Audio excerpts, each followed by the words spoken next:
This is the Washington Week Webcast Extra. I'm John Harwood in for Gwen, and I'm joined around the table by Margaret Talev of Bloomberg Politics, Michael Scherer of Time Magazine, Robert Costa of The Washington Post, and Molly Ball of The Atlantic. Now, Molly, you spent some time in Indiana ahead of the primary this week. Give us a little flavor of the final days of Cruz and Kasich and before Donald Trump wrapped up the nomination, how voters responded. Well, Kasich obviously wasn't there because he made this pact with Cruz that they would divvy up the states, and so Kasich pulled out of Indiana. Did the pact work? I'll have to get back to you when I see who wins the nomination. Oh, that's right, it didn't. Ted Cruz in the final days employed a series of sort of desperate gambits. He named his hypothetical running mate. He did this pact with Kasich, which almost immediately sort of unraveled, right, because neither of them could seem to agree on its terms, and it didn't seem to have much effect on voters.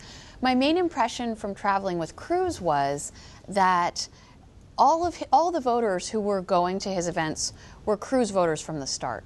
He utterly failed to rally the party around him. All the people at his events are these strongly ideologically conservative, mostly evangelical voters, and Cruz was their first choice. So you weren't getting former Jeb Bush supporters, you weren't getting former John Kasich supporters, you weren't getting the kinds of establishment Republicans that Cruz needed to coalesce around. Does this mean Donald Trump was right when he criticized this idiotic, the theories that when everybody dropped out, all their voters would go to the other guys? I think it depended what the alternative was.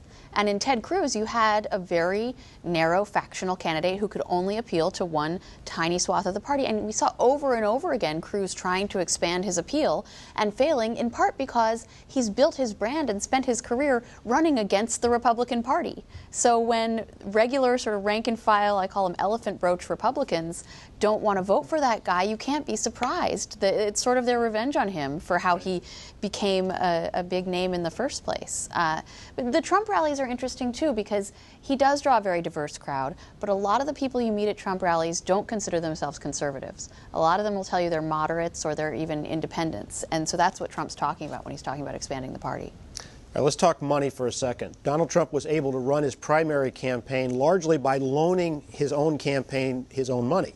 But come the general election, that dynamic's probably going to have to change. So, Michael, where does he get his money in the general election, and how's that fundraising process going to go? It's a quick startup at this point, and he's trying to catch up with Hillary Clinton, who has been way ahead. I mean, she's been planning the money game for 2 years now, and has commitments of about $100 million, and probably will double that in the next few months for her super PAC. What Trump has said is, I'm now going to start asking for money. I'm going to do fundraisers for the Republican Party. Implicit in that, and we don't quite know yet, is that he could still raise primary money and pay back some of that loan, although I think it's probably a hard sell to some donors. Pay me money at this point so I can pay back my own loan. But I think he will. He does have many wealthy friends. There are many people who've said they would spend a lot of money for him, and he will have a super PAC vehicle with which to do that. And I think he's going to have to build a traditional bundling operation as well. He's said he's not incredibly liquid. I mean, there's a debate over how much money whether he's worth $10 billion or $5 billion. He's a wealthy man, but most of it's in buildings or brands. And, unless he's going to start selling brands and buildings, and I don't think he wants to do that, he's going to have a real struggle. Bob, there's been continued talk among conservatives about a third party to get into the race and stand up for conservatism, the ideological principles that Donald Trump is flouting in many cases. You've got some news this afternoon on a development in that front. What is it? Well, first of all, the effort to recruit or draft some kind of major political or military figure to run as a conservative independent candidate is a disorganized effort, and it doesn't have money behind it or much thought. And it's really two camps. Eric Erickson, the conservative activist, is in one area trying to get someone to run. And then Bill Kristol, the editor of the Weekly Standard, he first tried to get Jim Mattis, a former Marine Corps general, to run. Mattis declined to run. And on Thursday, he and Romney were at a dinner together in Washington, supporting a school in Jerusalem. But before that dinner, in the Thursday afternoon, Romney was staying at the JW Marriott near the White House, and Kristol and Romney had a private meeting. According to Kristol, he went on the record with the Post and said he urged Romney to consider being an independent candidate, and if Romney was going to continue to resist that idea, he would hope Romney would support an independent candidate politically and financially. So those are the kind of talks that are happening. But what did Romney tell him? According to Crystal, Romney said he's still not going to run, but he's open to the idea of supporting an independent bid. And Crystal said Romney didn't fully rule out changing his mind. But again, this may be hopeful thinking for Bill Kristol. I think he is very hopeful on that front, having talked to him about that subject myself. Margaret, I want to shift gears and ask you about a piece that came out in the New York Times Magazine. It's coming out this weekend. That's a profile of Ben Rhodes, who's a deputy national security advisor, national security spokesman, speechwriter for the president, that in the author's depiction had Rhodes acknowledging that he had deceived reporters about the nature of the Iran deal and therefore was able to sell it to the American people. What does that piece tell you? And in fact, did the administration deceive the American people? It's a fascinating piece for anyone who hasn't read it yet. It's good to dig into over the weekend.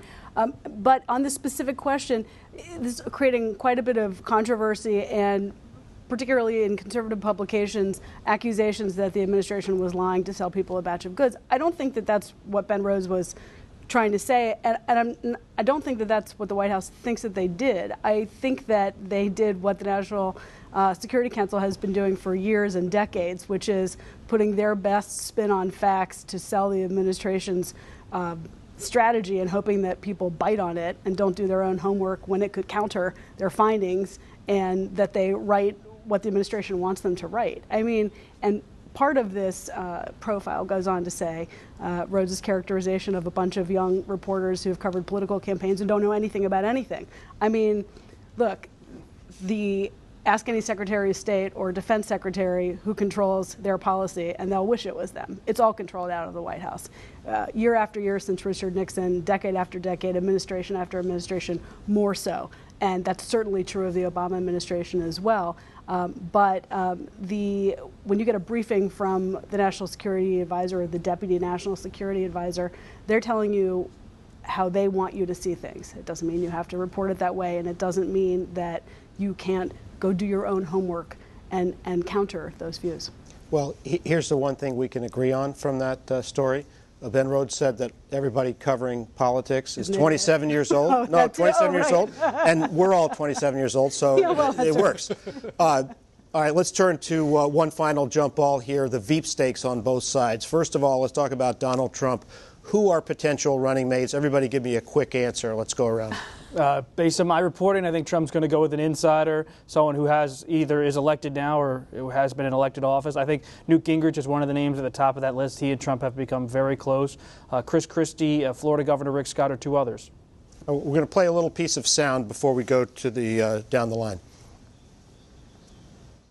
I would want somebody that would help me from a legislative standpoint, getting things passed through Senate, through Congress, and to me, that's why I think probably in terms of vice president, I'm going to go the political route. I don't need the business route. I've got that covered. Somebody who's been a governor or a senator? Somebody maybe that's been even a senator. Molly, who can help him pass his agenda?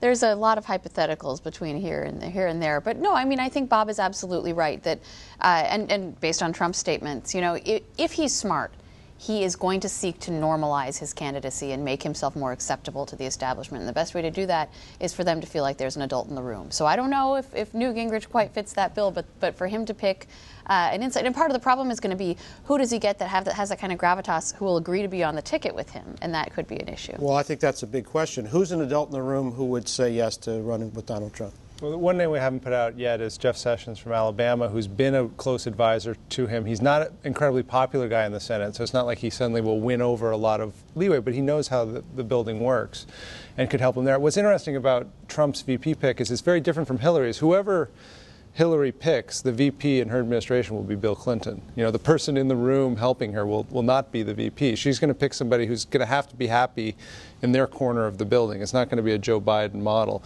Trump, on the other hand, I don't know if it'll always be that person in the room. He'll probably have his sons and daughters in the room at the end of the day, but he needs someone in the mode of Dick Cheney, someone who actually can get stuff done, can be an operations guy, because he doesn't know this town, and I think he'll look for experience. Margaret, you got a pick? Were you making the Ivanka Trump argument? Because I like that one, actually. So if saying yes, we're no object, John Kasich, Marco Rubio, Mary Fallin has said she would like to do it, and if he ends up having a woman problem in the general election, Mary Fallin is a female governor who is appealing to a large swath of the Republican Party, probably some folks in the middle, and maybe could help him. Okay, I'm going to start with you for the Democratic names, too. Who's Hillary Clinton going to pick? Ohio's going to be really important. I don't know if Sherrod Brown gets that done, but he's certainly talked about a lot. I think the idea of Cory Booker is very interesting. There's a lot of problems with the notion of Cory Booker from a Wall Street perspective, and I'm not sure in polling what he brings on the electoral map, but in terms of energy, vibrancy, and the ability to go toe-to-toe with Donald Trump rhetorically any day, possibly. Michael? I'd say Tim Kaine, the senator from Virginia. It's a swing state. She would love to win. And Tim Kaine is someone who has played, a dozen roles over the course of his career, head of the party, governor, now senator, very widely respected. Would be someone that you would trust to be able to do the job if something happened to her. And also would be somebody who fits what I just described as this. He'd have to be a vice president to be happy in a box. He's not a Joe Biden. I think he'd be very happy with whatever role she gets. Molly, I've heard some people make the argument that Hillary Clinton should do like Bill Clinton did in 1992, pick someone like her. He picked Al Gore, two moderate Southerners, so Elizabeth Warren. Does that make any sense? Any possibility of that? It makes a little bit of political sense in terms of trying to bring in the progressives and obviously underscoring the women argument. I have trouble seeing it. The names I hear most from Democrats are Tim Kaine and Julian Castro, who's lobbying for it pretty hard behind the scenes. I think he really wants it, and the problem for him may be that with Donald Trump as her opponent, Hillary doesn't need a running mate to help her bring in Hispanics, so that may have hurt Castro's chances. Bob, I thought lobbying for the vice presidency is the one way to make sure that you don't get it. Well, I haven't heard actually Democrats mention Castro more, because I think a lot of them have been actually unhappy with the way Castro is perceived as lobbying. I'm not saying he is.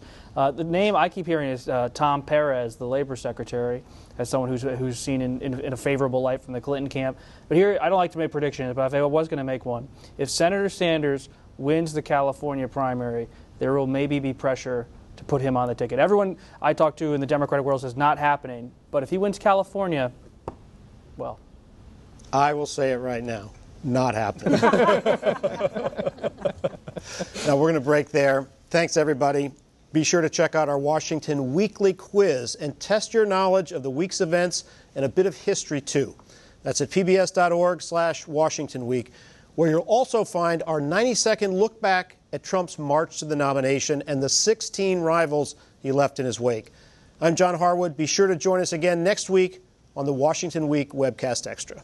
Good night.